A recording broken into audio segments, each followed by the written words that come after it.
Ang pagtatatag ng ASEAN. Naging mahirap man sinikap ng mga bansa sa Timog Silangang Asya na mapatatag ang kanilang pagsasabansa. Balikan natin ang mga hamon ng pagkabansa sa Timog Silangang Asya sa aral ng nakaraan, ating balikan. Sino siya? Kilalanin kung sino ang tinutukoy sa bawat pangungusap at alamin din ang kanilang bansang pinagmulan. Siya ang ikalawang punong ministro ng kanilang bansa. Pumalit siya kay Tunku Abdul Rahman matapos ang May 13 riot noong 1969, isang madugong sagupaan sa pagitan ng mga Malay at Chinese sa Kuala Lumpur. Siya ang unang pangulo at nanguna sa kalayaan ng kanilang bansa. Ipinatupad niya ang guided democracy noong 1959 upang mapanatili ang pagkakaisa. Siya ang unang punong ministro ng kanilang bansa. Malaki ang kanyang papel sa pagbabagong anyo ng bansa mula sa isang kolonya ng Britanya patungong isang malaya, maunlad at makapangyarihang bansa. Siya ay isang negosyante at politiko na naging punong ministro ng kanilang bansa mula 2001 hanggang 2006. Itinatag niya ang Tayraktaj Party na nagtaguyod ng mga reforma para sa mga mahihirap.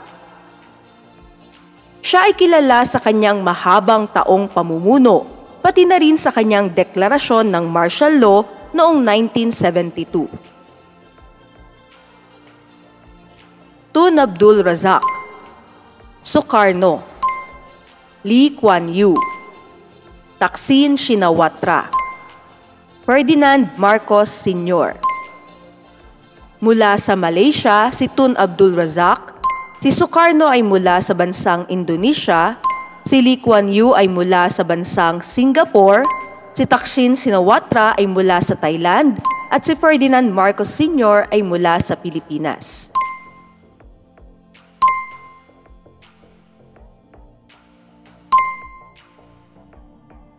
ASEAN, Association of Southeast Asian Nations.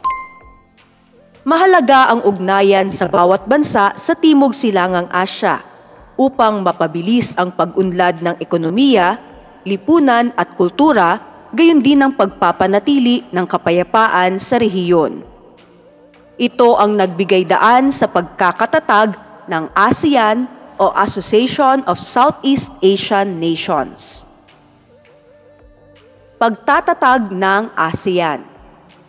Ang Association of Southeast Asian Nations o ASEAN ay itinatag noong August 8, 1967 sa bisa ng ASEAN Declaration o kilala rin sa tawag na Bangkok Declaration. Ito ay itinatag at nilagdaan ng 5 ministrong panlabas kasama sina Narciso R. Ramos ng Pilipinas, Adam Malik ng Indonesia, Tanat Koman ng Thailand, Tun Abdul Razak ng Malaysia, at sina Tambi Rajaratnam ng Singapore. Sila ang kinilalang founding fathers ng samahan. Pinag-isa ng samahang ito ang 5 bansa sa pagsisikap na maisulong ang pagkakaisang pang-ekonomiya sa rehiyon para sa kapakanan ng kani-kanyang nasasakupang mamamayan. Pinagbuklod ng samahan ang mga bansa at ginising ang kamalayan sa kahalagahan ng ugnayan at pagkakaisa sa rehiyon. Kasaysayan ng pagkakatatag ng ASEAN. Matapos ang ikalawang digmaang pandaigdig, lumakas ang hangarin ng mga bansa sa Timog Silangang Asya na magtulungan para sa kaunlaran at kapayapaan. Noong 1961, binuo ang Association of Southeast Asia o ASA ng Thailand, Pilipinas at Malaysia. Ngunit hindi ito nagtagal dahil sa sigalot sa North Borneo. Binuo ang Mapolindo noong 1963 ng Malaysia, Pilipinas at Indonesia upang pag-isahin ang mga Malay. ngunit nabuwag ito dahil sa tensyon sa pagitan ng mga kasaping bansa. Naitatag naman ang Asian and Pacific Council o ASPAC noong 1966 kasama ang iba't ibang bansa, ngunit humina ito noong 1973 dahil sa isyu ng Taiwan at China. Pinagtibay ng Thailand ang diplomasya na nagbigay daan sa paglikha ng ASEAN. August 8, 1967, ang pagkakatatag ng ASEAN ng mga bansang Indonesia, Malaysia, Pilipinas, Thailand at Singapore. January 7, 1984, ang pagsapi ng Brunei sa ASEAN. July 28, 1995, ang pagsapi ng Vietnam sa ASEAN. July 23, 1997, ang pagsapi ng Laos at Myanmar sa ASEAN. April 30, 1999, ang pagsapi ng Cambodia sa ASEAN. At November 11, 2022, ang pagkakaroon ng tagamasid na katayuan o observer status ng Timor-Leste sa ASEAN. How much do you know about ASEAN? Test your ASEAN knowledge. Mapa, pahanap ka. Pagtapat-tapatin ang mga bansa sa Timog Silangang Asya sa mapa at description na akma dito. Brunei Darussalam. Malayang estado na matatagpuan sa hilagang baybayin ng isla ng Borneo ng Timog Silangang Asya. Cambodia. Kinilala bilang Khmer na ang kasalukuyang kabisera ay Phnom Penh. Indonesia.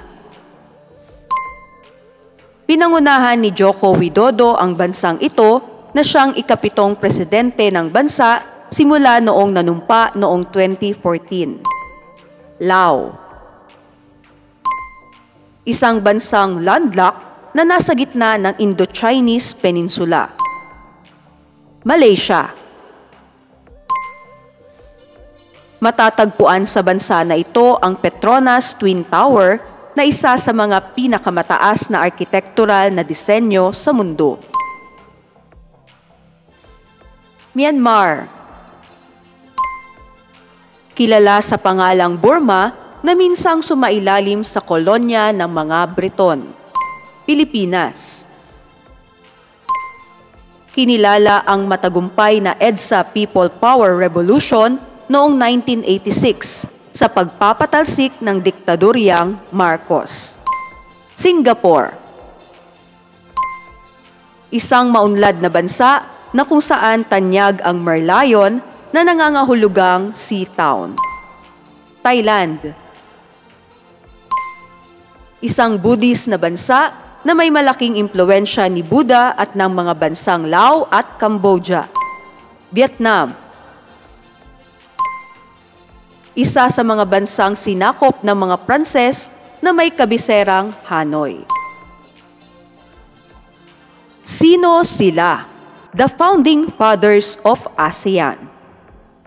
Narciso Ramos ng Pilipinas, Adam Malik ng Indonesia, Tanat Koman ng Thailand, Tun Abdul Razak ng Malaysia, at S. Rajaratnam ng Singapore. Tukuyin ang bansa at ang petsa ng pagsali sa ASEAN. Brunei. January 7, 1984. Cambodia. April 30, 1999. Indonesia. August 8, 1967. Laos. July 23, 1997. Malaysia. August 8, 1967. Myanmar, July 23, 1997. Pilipinas, August 8, 1967. Singapore, August 8, 1967. Thailand, August 8, 1967. Vietnam, July 28, 1995. Ang mga kulay ng watawat, asul, pula, puti at dilaw ay kumakatawan sa mga pangunahing kulay ng pambansang watawat ng lahat ng 10 na miyembrong estado ng ASEAN. Ang dilaw ay sumisimbolo sa kaunlaran. Ang puti ay sumisimbolo sa kalinisan.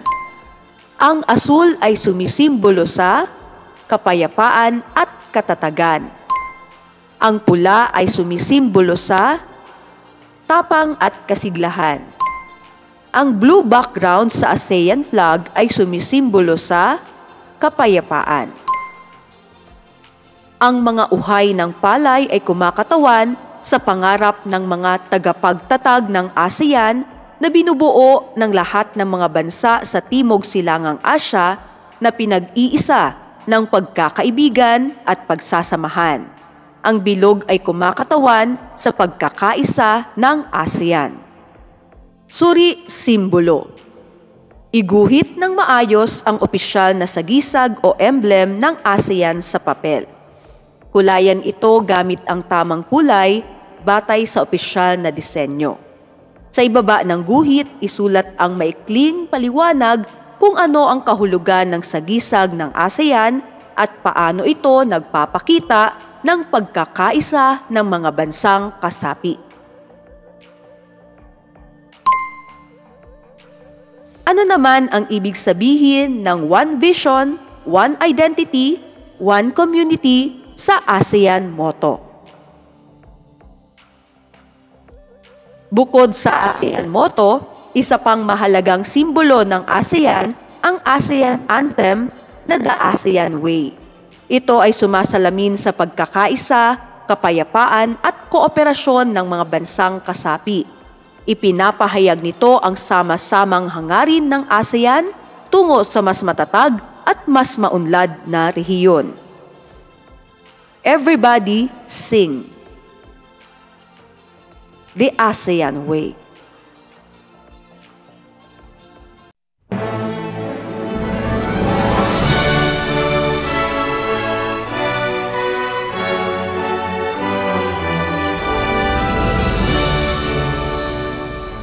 Rest of flag, thy sky, endless the bright in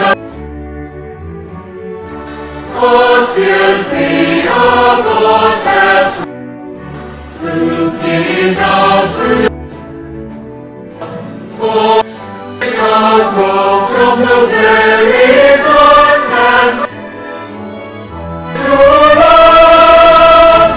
We shall make that to share of ASEAN.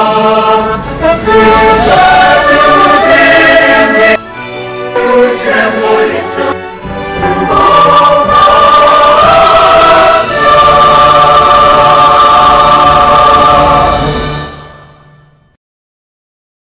Sagot.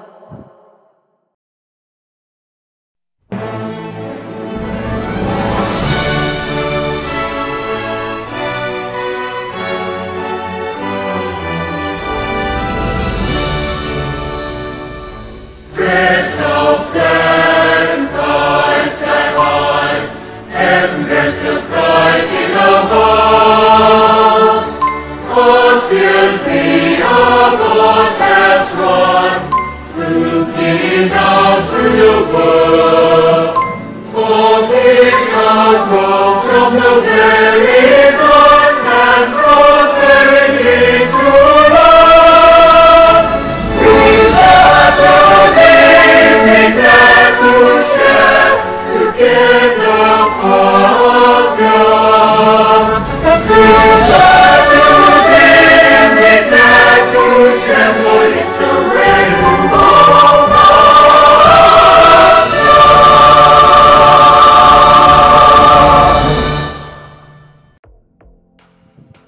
Batay sa ASEAN Declaration, ang sumusunod ang mga layunin ng ASEAN. Emoji Code. Kumpletuhin ang salita.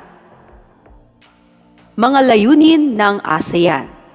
pabilisin ang paglago ng ekonomiya, kaunlarang panlipunan, at pag-unlad ng kultura sa rehiyon. Itaguyod ang kapayapaan at katatagan sa rehiyon sa pamamagitan ng paggalang sa katarungan at pagsunod sa mga prinsipyo ng United Nations Charter. Palakasin ang kooperasyon at pagtutulungan sa mga usaping may kinalaman sa kapwa-interes sa ekonomiya, panlipunan, teknikal, agham at administratibo. Magbigay ng tulong sa isa't isa sa anyo ng pagsasanay at pasilidad sa edukasyon, profesional, teknikal at administratibo. Pagbutihin ang paggamit ng agrikultura at industriya upang mapalawak ang kalakalan at mapabuti ang mga pasilidad sa transportasyon at komunikasyon. Itaguyod ang mga pag-aaral sa Timog Silangang Asya. Panatilihin ang malapit at kapaki-pakinabang na kooperasyon sa mga umiiral na internasyonal at panrehiyong organisasyon na may magkatulad na layunin. Noong unang ASEAN Summit noong Pebrero 1976, pinagtibay ang Treaty of Amity and Cooperation o TAC bilang batayan ng mapayapang ugnayan sa Timog Silangang Asya. Narito ang mga saligang prinsipyo nito. Pangunahing prinsipyo ng ASEAN. Magkatuwang na paggalang sa kalayaan, soberanya, pagkakapantay-pantay, integridad ng teritoryo at kamalayang pambansa ng lahat ng mga bansa.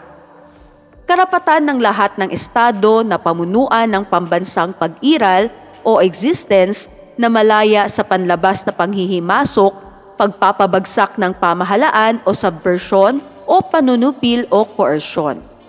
Hindi panghihimasok o pakikialam o non-interference sa panloob na gawain ng isa't isa. Mapayapang pagkakasundo sa oras ng mga hidwaan at di pagkakaunawaan.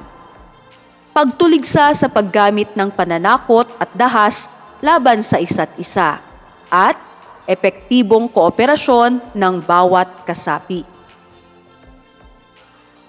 Pili letra.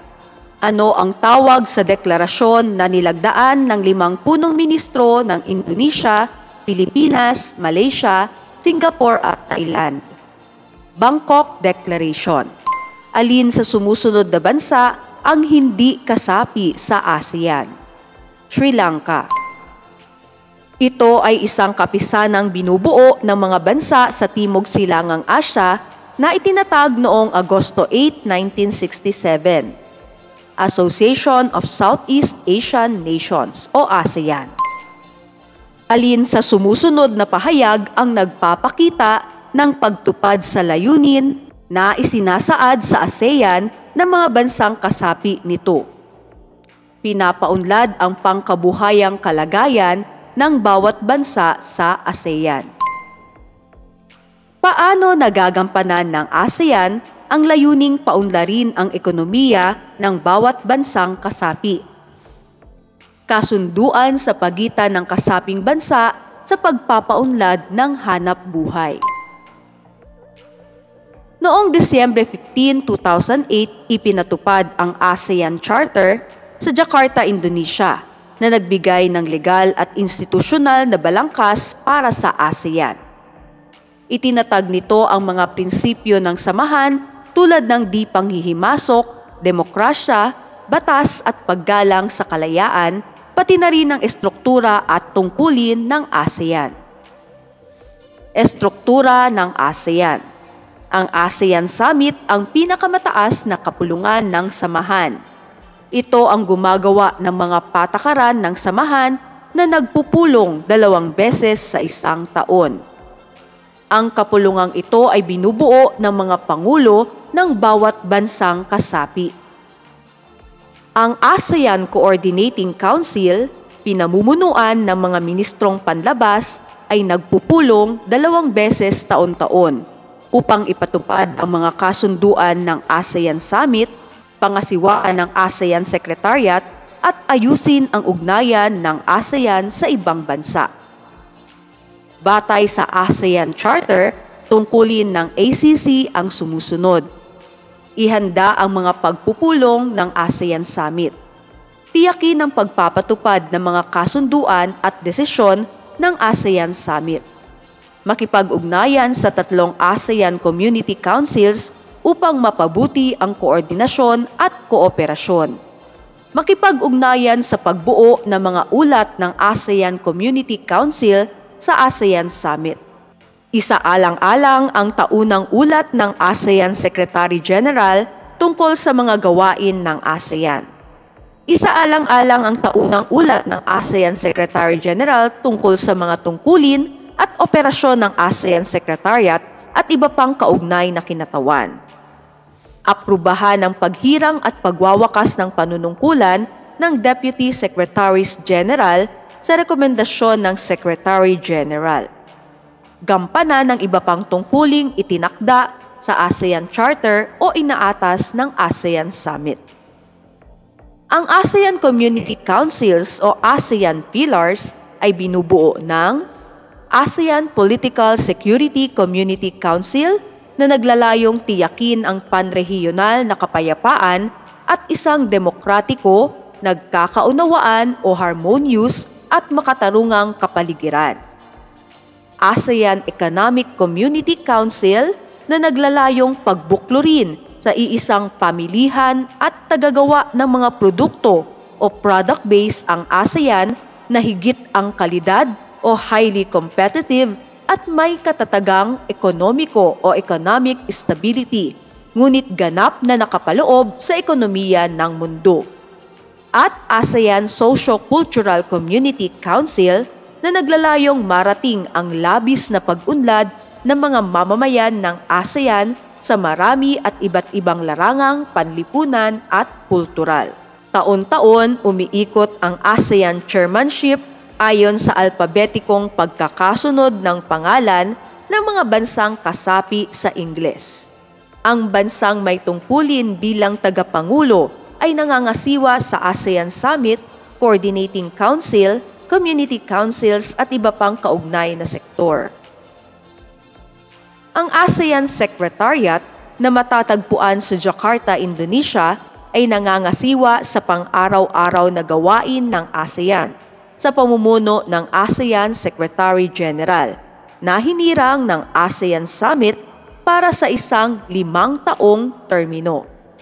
Mayroon siyang 4 na Deputy Secretaries General o DSGs na tumututok sa pampolitika at panseguridad, ekonomiya, sosyo-kultural at pangkalahatang gawain ng ASEAN.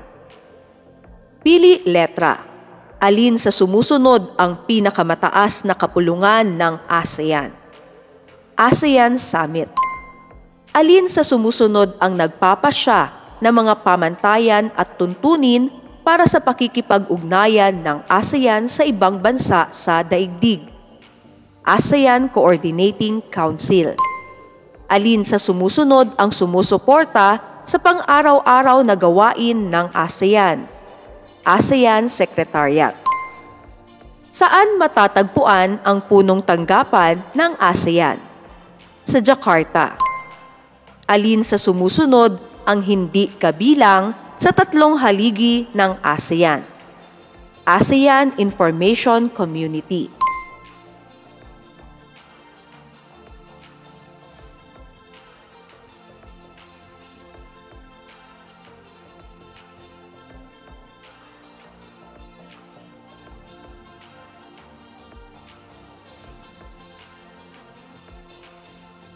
Mag-internet. Tuntunin kung sino-sino ang pangunahing opisyal ng ASEAN sa kasalukuyan. Ugnayang panlabas ng ASEAN. Ang ASEAN Dialogue Partners ay mga bansa o samahan kung saan nakikipag-ugnayan ang ASEAN. Sa kasalukuyan, ito ay binubuo ng Australia, Canada, China, European Union, India, Japan,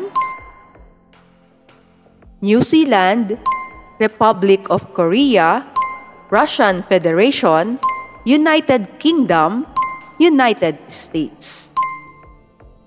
Ang ASEAN Plus 6 ay binubuo naman ng Australia, China, India, Japan, New Zealand at South Korea.